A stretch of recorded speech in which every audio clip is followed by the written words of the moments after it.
Hey everyone, welcome to the Passion and Purpose podcast hosted by myself, Louie Giglio. I'm so pumped for you to listen to this conversation I recently had with the absolute legend, wave photographer, Ray Collins. Coming to you from down under. In this episode, we talk about how he stumbled upon being a photographer, what inspires him, and what it's like capturing the beauty and brilliance of God through a lens. It's such a privilege to have him on the Passion and Purpose podcast because he embodies those two words as well as anybody I know. So here's my conversation with my good friend, Ray Collins.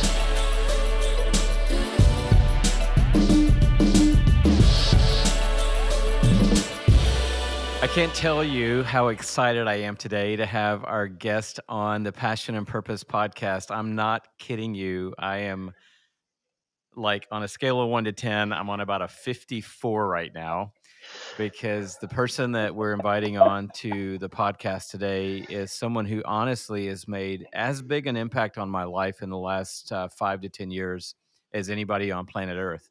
And the story's crazy. I'm going to tell a little bit of the story somewhere along the way today. But welcome to the current winner of the equivalent of the Geographical Oscar from the Russian Geographical Society, Ray Collins, ocean photographer from down under, as they say. Ray, it's so great to have you on the podcast today. It's my honor and it's my absolute pleasure to be your guest, Louie. I think this is our first intercontinental podcast, actually. So that's cool. You are on the other side of the earth right now, starting your day, a day I ahead of am. us right here where I am. But if people don't know, Ray Collins is a genius at being able to see the beauty that God has created and what is the largest surface on earth, the ocean. And I don't know how in the goodness of God, Ray, I found you, but somehow on Instagram, I stumbled onto at Ray Collins photo. And I'm telling you guys, if you know what's up, go immediately after you listen to this podcast and follow at Ray Collins photo. And I just saw images, beauty, inspiration that lit my spirit up. It wasn't just like, wow, that's cool. It was doing something to me spiritually that was blowing my mind. And I'm going to tell this story real fast, Ray, and then I want you to talk a lot. But I went to Sydney, Australia to a conference. There are 4,000 or 5,000 people there. And I was doing this message and I was showing God's greatness, his awe. I showed a picture of the Northern Lights and I showed a picture that I had found on your Instagram feed. It is in this book called Water and Light, and it is this picture right here. And I'm showing this to those of you who are watching this on my YouTube channel and not just listening to the audio podcast. The photo's called Convergence. And the caption that you say about it, I need my glasses to read it. But you say in the caption about this photo, this image has been really popular online. So I felt pretty much pedestrian at that point. I was like, okay, that's me. I'm one of those people. One of the nice things about sharing my work on the internet is that it's connected me with people far and wide, many of whom have become great friends. And at that point, I went, wow, I don't know if I'm a great friend, but this photo, it did something to me. I put it in this talk. I'm talking about God's greatness. Ultimately, I'm talking about the Creator.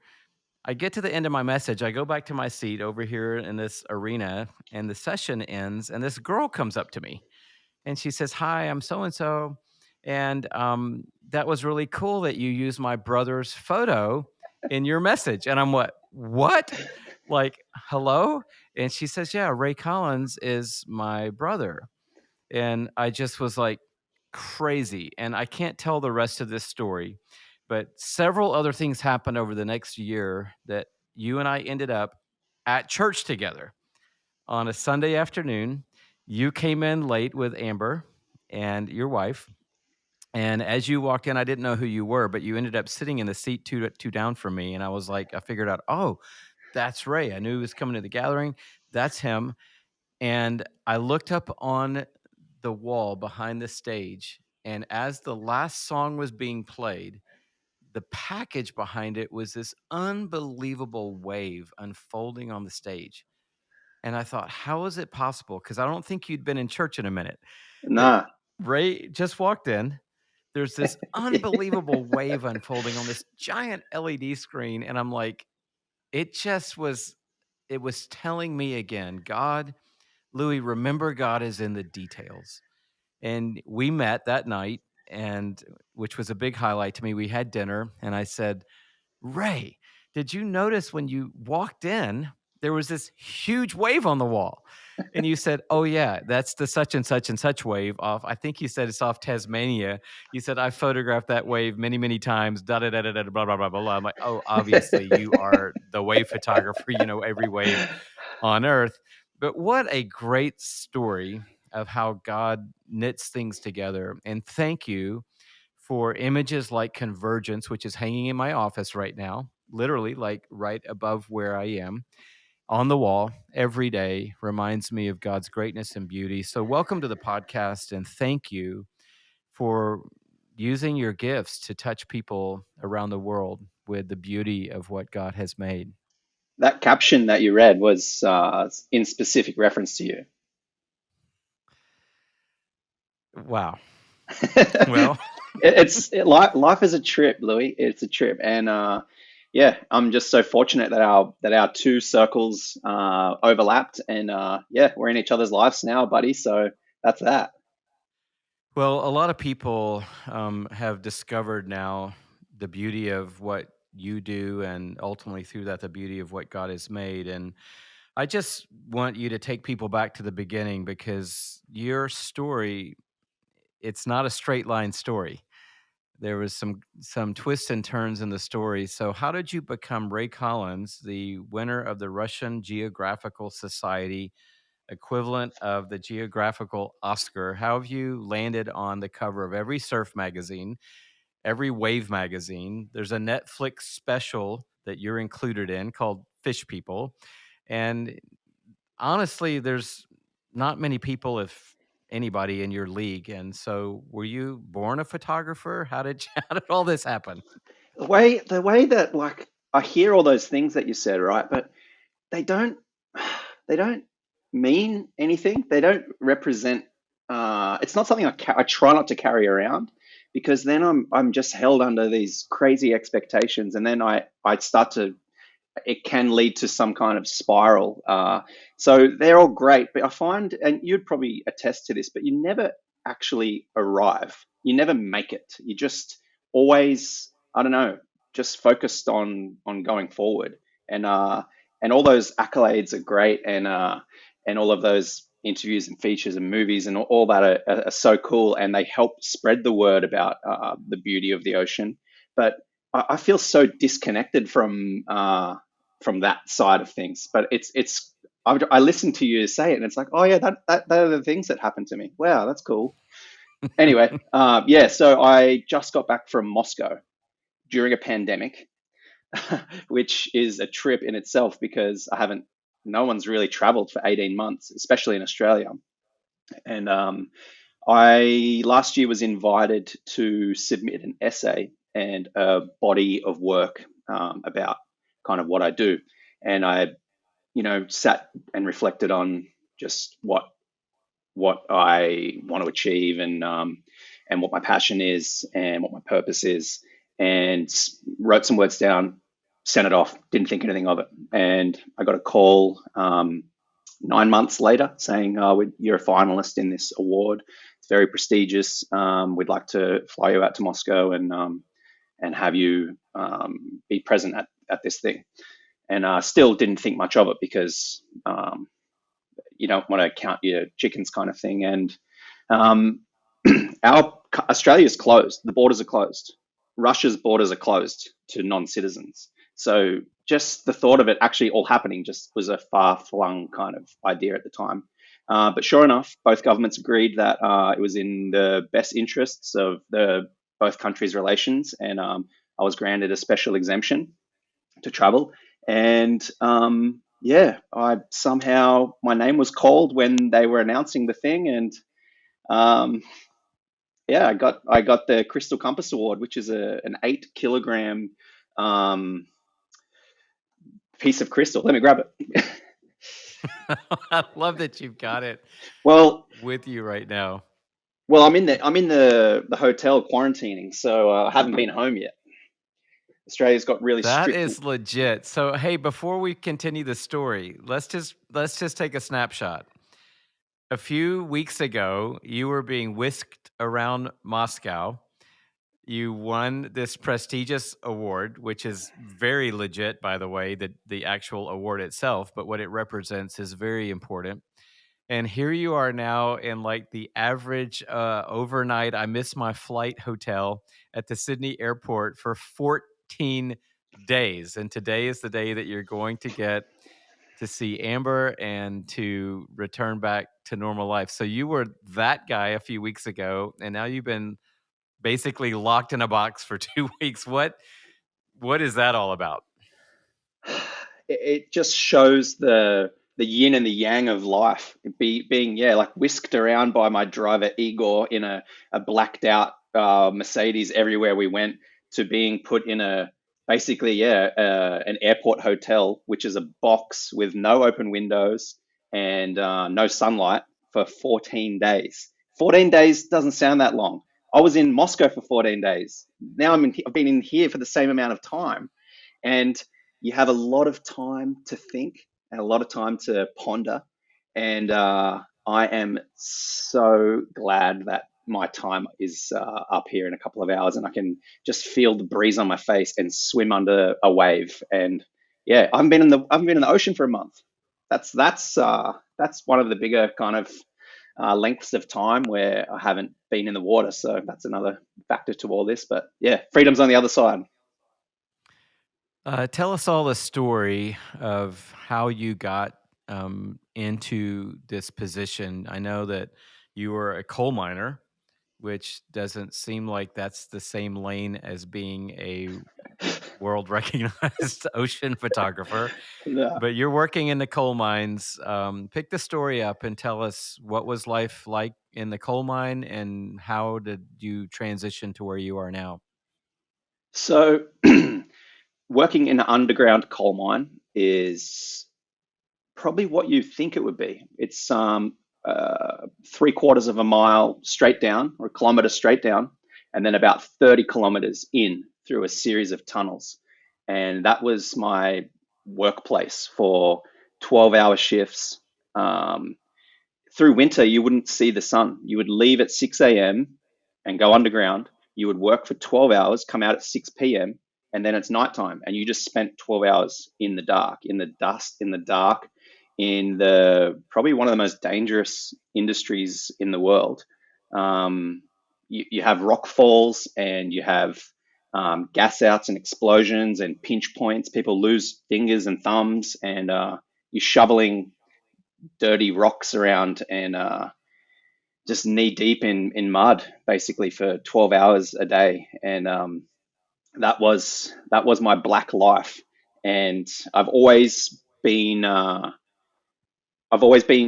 around the ocean. Thankfully, these coal mines are close to home, and I live near the beach. So but in 2007, I was just carrying on my day, going about it as normal.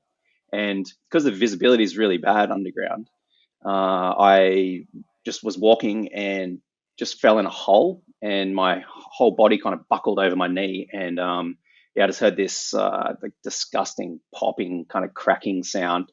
And yeah, it was one of the hardest things that I've ever gone through, but in the most beautiful way. It was a blessing in disguise, because that single tragic moment in that isolated tunnel, miles away from anyone, that gave me some time to do something new. And I couldn't really walk or drive or do any of the things that a normal 20 something year old would do.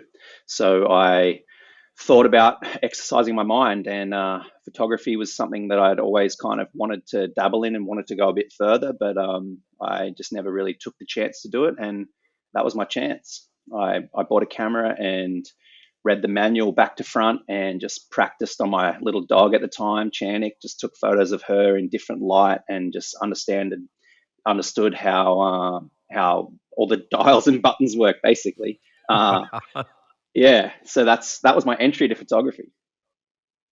And I remember you saying at some point that you decided you were going to give it a season. I don't remember how much time you said, and just see if there's something here. And if there's nothing in XYZ time, I'm going to have to go back to the mine because I got to pay my bills at some point. So talk about that season.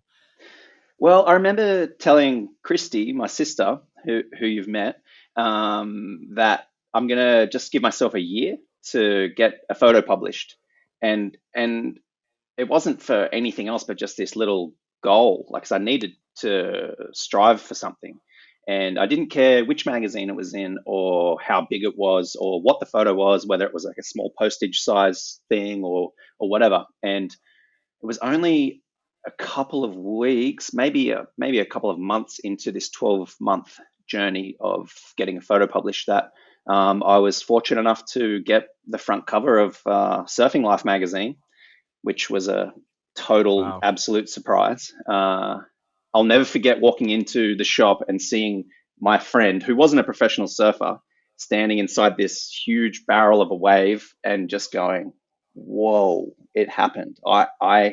I took that, like, and the world is seeing this, and this is just mind blowing." But I did manage to work in the coal mine and shoot photos for a long time, and that was really hard. It was a real balance of time, and I had to tread really carefully with time off work.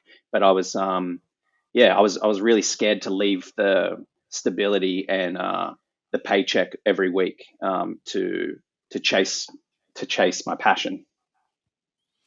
People, I think, are listening to us right now going, I would like to be a wave photographer. You stand on the beach and you wait till the wave crashes and you take the snapshot. I mean, how hard is it, you know? Exactly. But I don't think I understood until I met you virtually and then met you in real life that a lot of what you're photographing isn't crashing onto the beach. It's happening maybe a mile out into the ocean somewhere.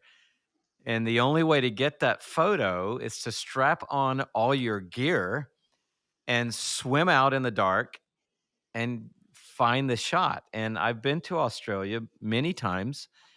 The great whites love your ocean. They do. They do. And so you're like strapping up, swimming out. And not only did you risk your life going into the coal mine every day, you kind of put your life a little bit on the line going out into the dark when you go out to find these waves. And I know you've had a few rough tumbles even recently with some coral reefs and with the bottom of the ocean. So, talk about how do you overcome the anxiety of swimming out into the dark? What compels you to swim out into the dark? Okay. Anxiety. Gee, that's a big one, isn't it? It comes from the same place as excitement. So it's, part of the fight or flight. But anxiety, what I've found is it's worrying about the future. It's not being present now. It's worrying about Wow. something that hasn't happened yet. And once I realized that, it really helped put it really helped strip away all of those swirling thoughts and the chatter in the brain, and just just being present. It it allowed me to really just experience everything without any fear, because I'm worried about something that hasn't happened, and every other time I've been in the ocean, it hasn't happened.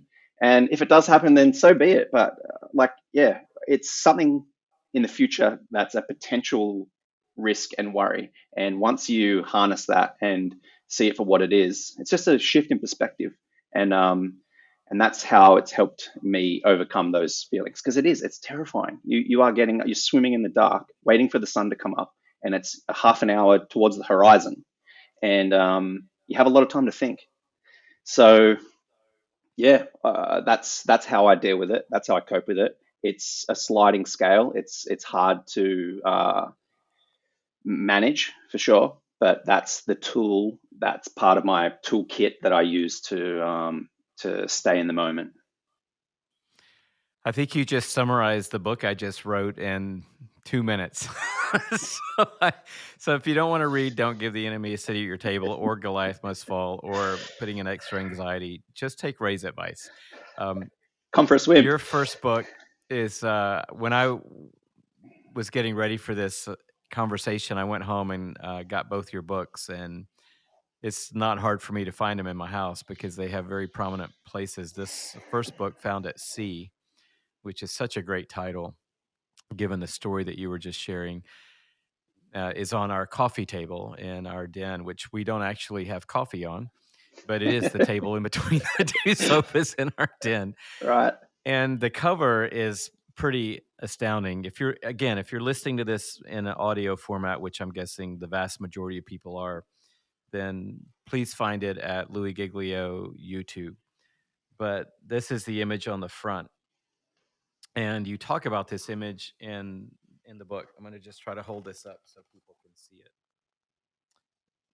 Just inspiring to start with. And you say in the caption that this was at the time, and I know this book's a few years old, at the time it was one of three instances in your life that you took a shot, you looked at the back of the camera, and you said, I got the shot. And so you said you swam in, you were hoping against all hope that the image came clear. You Exactly. got to the beach, you were able to look more carefully and say it did. This one you have titled Portal. And it was a moment 3 times in your life. You of all the, I'm guessing, tens of thousands, if not hundreds of thousands of times that you have snapped, a shot, but this was one of 3 times that you knew right then and there, "I just got it." It still hasn't happened since, and that was years ago now. That was 4 years ago, and it still hasn't happened. So that puts it in perspective. Yeah. Wow. What I'll never see that moment again. I'll never see a wave do that specific thing again. It's a perfect circle. The ocean doesn't do that, and I was lucky enough to be there to document such great beauty, and I'm blessed to witness such things as that. Tell us about this shot. Where were you? What time of day was it? How far out did you swim? What was going on that day? So that particular place is basically it's at the bottom of a cliff. So to get to the place, you have to drive, then walk. You can see it from the cliff. Generally, it's in the dark, so you can just see the whitewash and explosions and all the movement and swirling of water. So if it's on, then you go and get all your wet weather, wetsuit on and swim fins and housing. Scale down the cliff. You've got to walk around all these jagged rocks, and then you get to the edge of the land, and you kind of just step off, and you're in the middle of nowhere. There's a lighthouse in the distance, which is really kind of cool. And yeah, so you wait for the sun to come up, and you're just bobbing around, trying to stay close enough to the wave to be able to get the detail that you want, but be far enough away to not be in danger. So you're kind of on the line, very thin line of order and chaos. And it's a blurry line, and sometimes you cross it and whatnot. But and I just remember that wave in particular, kind of like every other wave, it just stood up and just flared out. And I remember just going, but, and just went, oh my.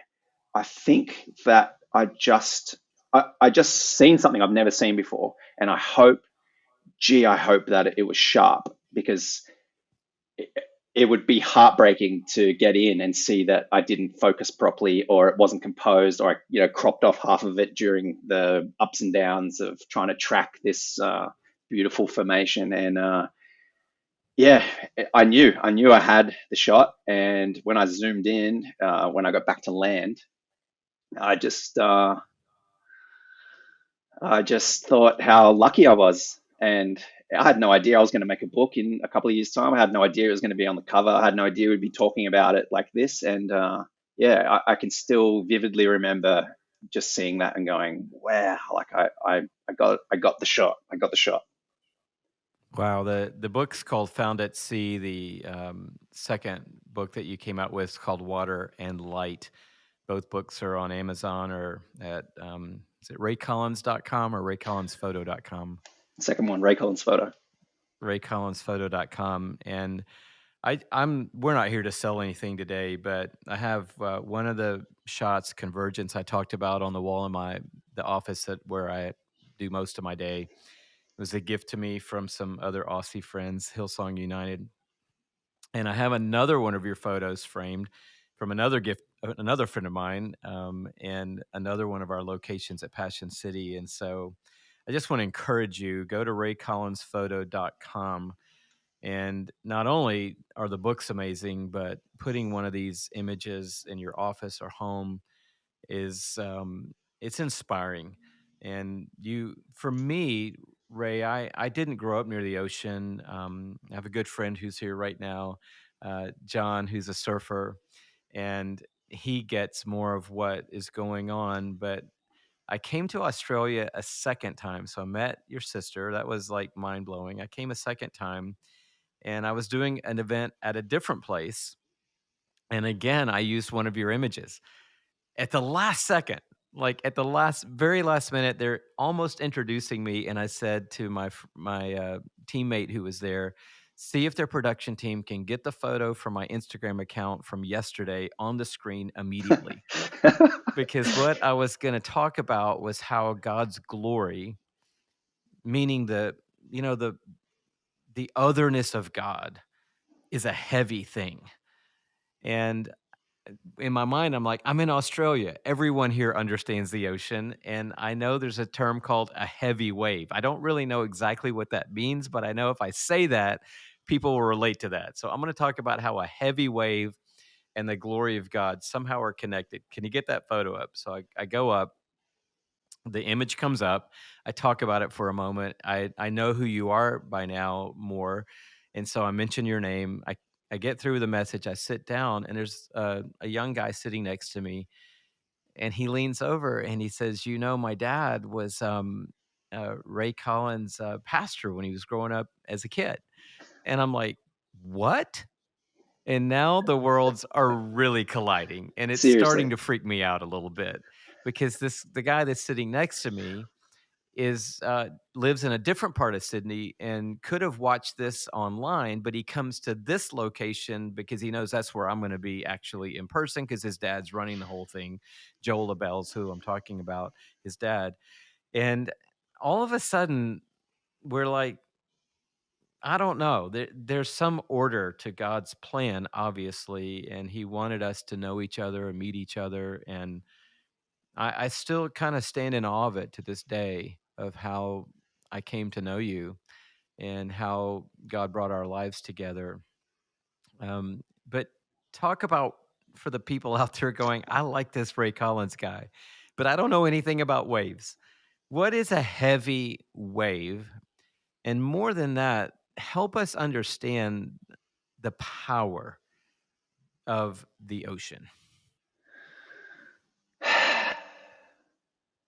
It's such an all-encompassing thing, the ocean.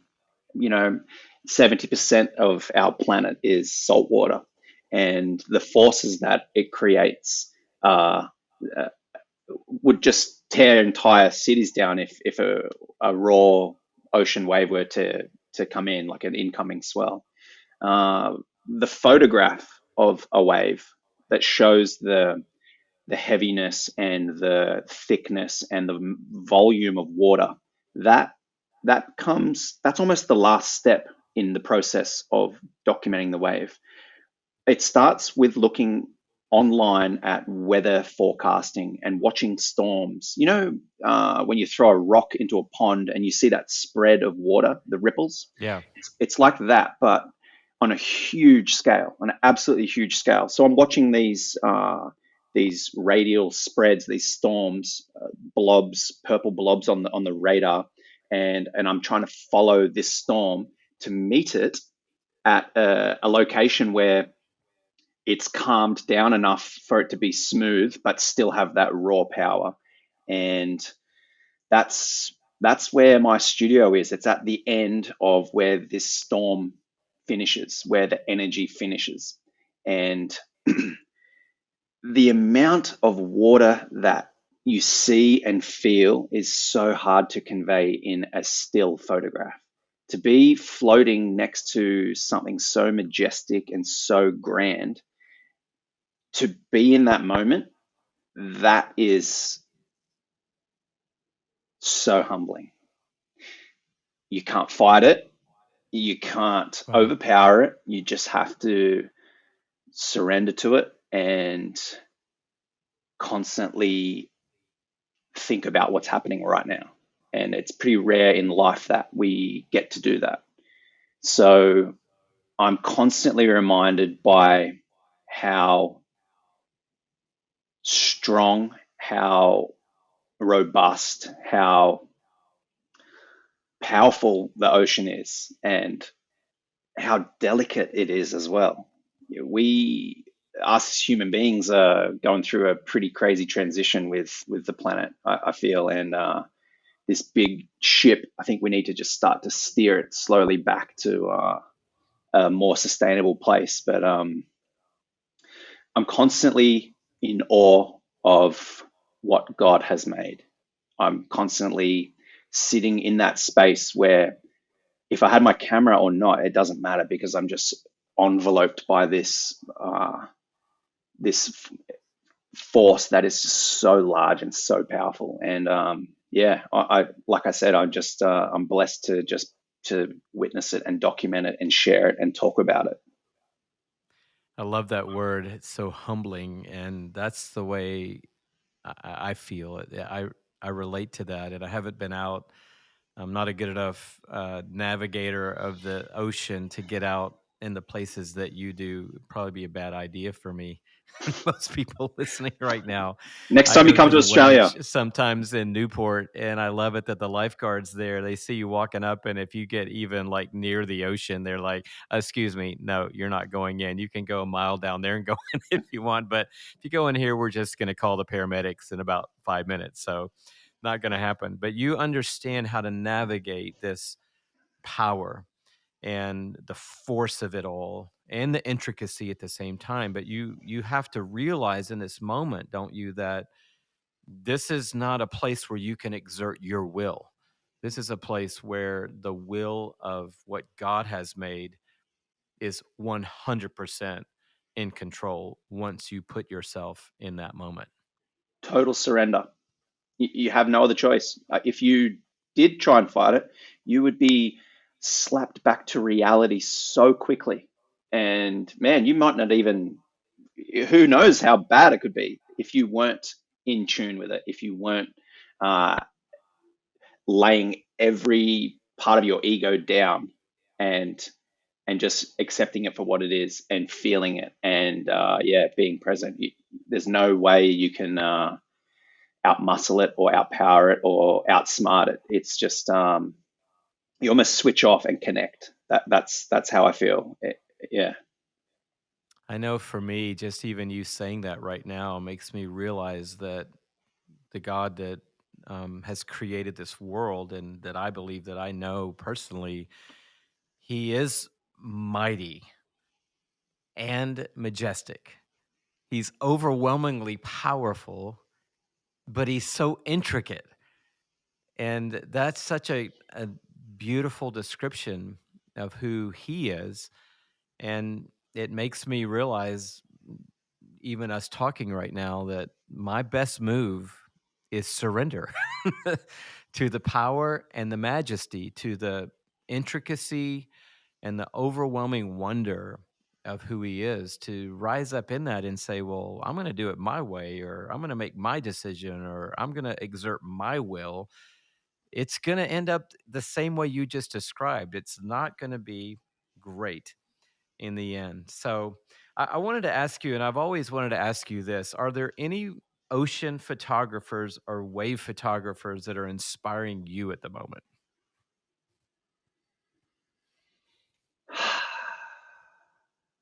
I I find that I've had to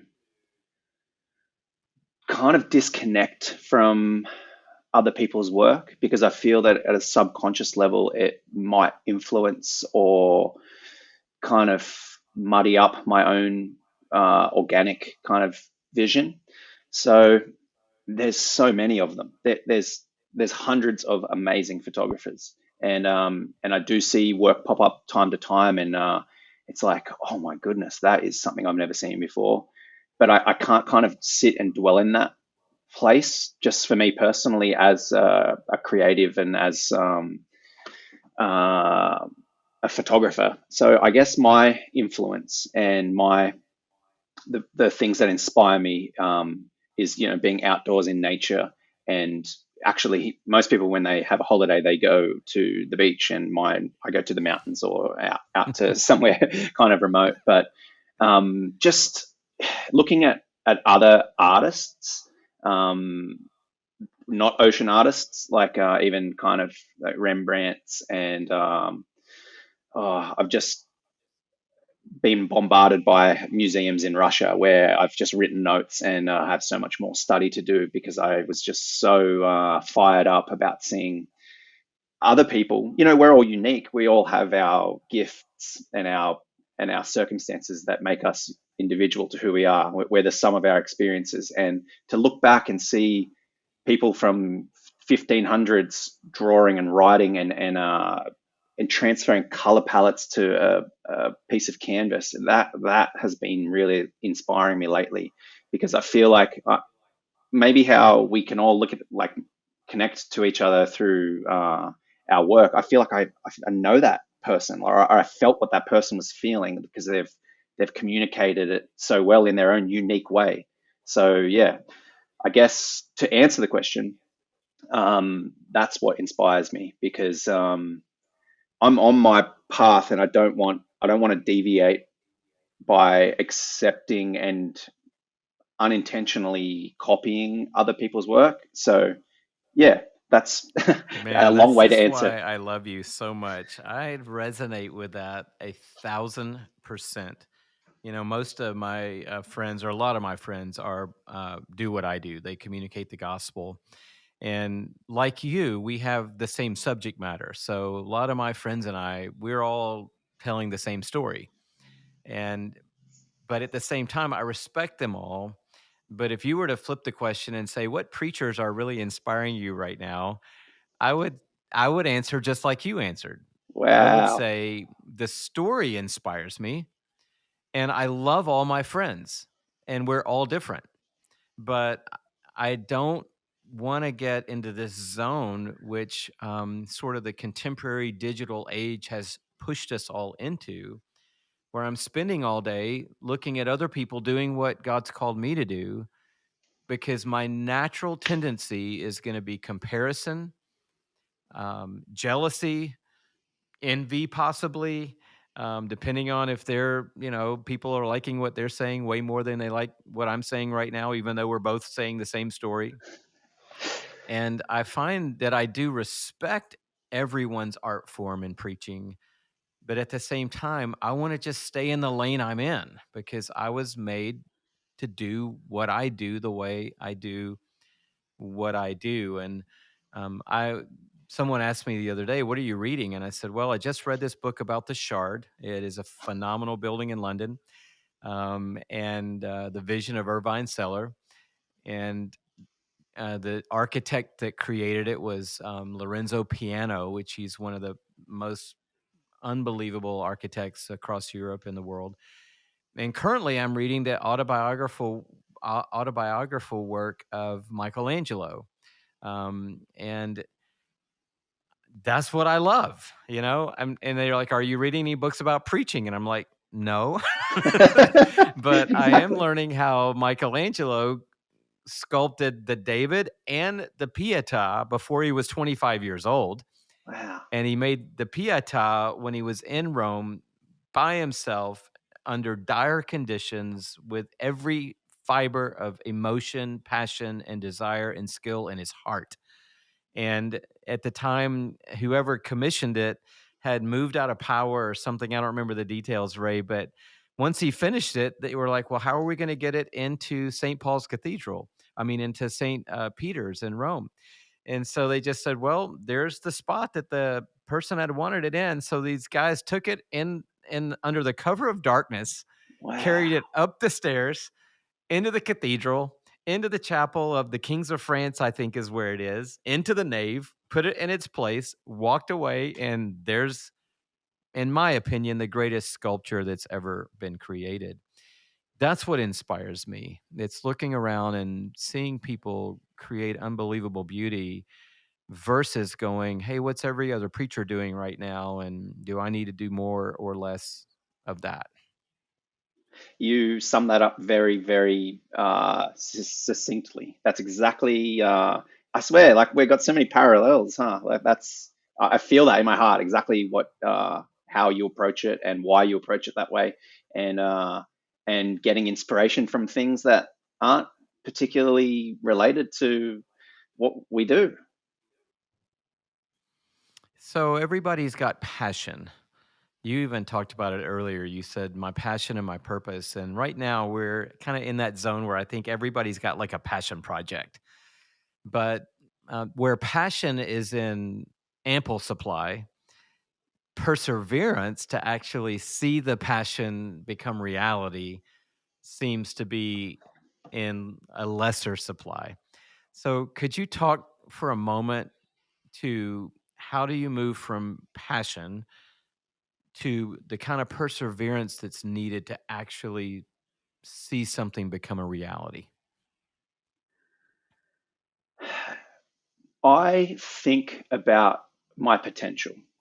I think about the timeline of my life, and I don't want to regret not living up to who I can be, who I should be, and who I want to be. So I look at it as two sides. I'm either going to try and fail or not try and regret. Wow. I I can live with failure. I can justify it. I can see that it happened on the path of trying to succeed. But regret, it it, it never even has the potential for success. It is just this gnawing at you, and we've all experienced it enough to know it's just that, that sticky. Um, it's a feeling that I really dislike, and I will live with failure 10 out of 10 times than regret. That's what helps me to persevere, is trying to succeed. Wow. I love it. So powerful. Your books are, you acknowledge a lot of the influences in your life, people who've helped you do what you do. But one of them I noticed was the first credit, and it was to the Lord. And the other one, the first credit was to the Creator. So you've recognized somehow that you're swimming in someone's ocean, not just in the ocean, but this is somebody's ocean. This is the Creator's ocean. Hmm. And I think a lot of us would be curious to know, how has your appreciation of and your ability to translate these beautiful images and video at times too of the created, the ocean, connected you more powerfully to the creator, the creator of that ocean? Well, the ocean, like God, has been the single constant in my life, whether I had a camera or Mm, not. It was something that my father took his own life when I was 6, so I didn't have that male kind of influence, during my teens and all that. And mm, when I was having those kind of hard times, um, or any emotion really, like fear or even excitement, I would just kind of retreat to the ocean, and I would sit and I would just be near uh, be near the waves, but be sitting kind of with God, and that's where I found a lot of my lessons came in those kind of quiet moments. So yeah, the those that combination of because I could almost use those interchangeably. Could almost use because my time in the ocean is really time with my creator. So Mm. that has been my kind of backbone my whole life, and it just so happens that now I am documenting it and sharing it with people in a tangible way that they can feel as well. But that's what you see is what you get, and the relationship I have with God's ocean is the relationship that I'm showing, and it the pictures can say way more than I as a man can say for how big and how um, impressive um, our world is. I think that if someone's listening today, they're really resonating so much with what you're sharing, and especially any creative. But I want to encourage you, if you think you're an ocean person or not, maybe you're the questions always asked, are you beach or are you mountains? And somebody's like, I'm mountains. Check out Ray's work. You can start by just finding him online at Ray Collins Photo. And I think you'll really be inspired by what you find there. But I want to encourage you just to dig a little deeper. Check out his books, Found at Sea and Water and Light. And I don't know, I would recommend everybody. I know you run a very detailed shop, and your standards are high. So everybody listening to us right now probably can't order a framed photograph, but a bunch of you could. And I would encourage it somewhere along the way. You're going to go home today. You're going to get to see Amber, I'm guessing, for the first time in a minute. Yes, a month Yeah. there. Yeah. So, which that's exciting. What's on the horizon for you other than I'm just thrilled to be out of the box for 2 weeks in this airport hotel? But what's on the horizon? Anything out there that you're thinking about or dreaming about? What's next? Fortunately, I work with an ever changing and infinite source of inspiration. Isn't that fortunate? So, Wow. Just say I, that one more time, can you? Just repeat that. so fortunately, I work with a infinite, constantly inspiring subject, and I just know if I keep walking forward, I don't have to see the ground under my feet. I just know it'll, as I step, it'll appear, and that is, I don't have any detailed goals. I just know I just need to keep doing what I'm doing, keep chasing my purpose, my passion, and keep sharing it with the world because that's what I'm born to do. I'm going to go back. We're going to grab that quote. That's the quote that we're going to probably post around this podcast episode. By the way, we're in season 1 of our podcast, Ray. I've never done a podcast before, and this is season 1, has a limited number of episodes. And I told my team, they said, who do you want to be in season 1? I said, hands down, I want Ray Collins to be in season 1. Thanks so much. So thank you so much for the generosity of your time today. I realize now that you weren't being that generous because you're stuck in a hotel room for 2 weeks. So this is more of a gift to you than it was to us, maybe. But thank you for the generosity of your time and just being such an authentic creative. It inspires me, and you inspire me.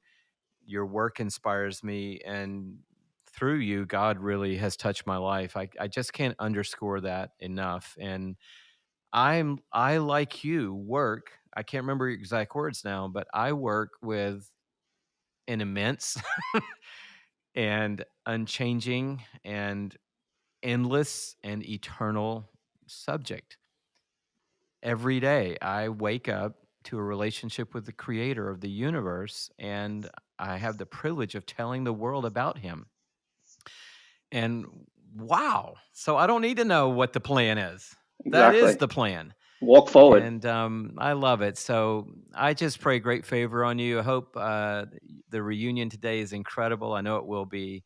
And this whole, can't go places thing is a little bit annoying in some ways, but the fact that we haven't gotten to see each other in a minute is real annoying to me. So I hope we get that straightened out somehow. But until then, thanks again for being on Passion and Purpose today. You exemplify that in amazing and beautiful ways. And I just pray a lot of favor on everything God leads you to do in the future. Thank you so much for having me, Louie. It's been, yeah, my pleasure and my honor to be here today. Thanks.